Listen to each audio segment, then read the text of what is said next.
Viral rekaman video yang memperlihatkan para ojek online di Semarang mendapatkan sejumlah orderan fiktif.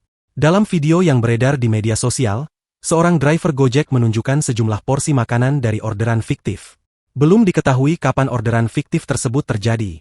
Namun, informasi orderan fiktif itu baru diposting oleh akun Instagram Lambeturah pada Selasa, 13 Mei 2025. Dalam postingan tersebut, menyebut banyak terjadi orderan fiktif yang diterima ojol Semarang. Nampak dalam video sejumlah porsi paket makanan siap saji dari orderan fiktif. Akhirnya, makanan tersebut disumbangkan ke panti asuhan. Dalam video lain, menunjukkan orderan fiktif dari minuman dan camilan.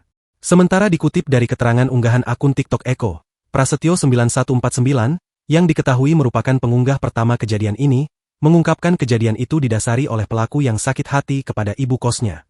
Kronologi yang sebelumnya adalah korban sakit hati sama ibu kos karena sesuatu hal tapi endingnya aplikasi ojol yang jadi korbannya, tulis pemilik akun tersebut.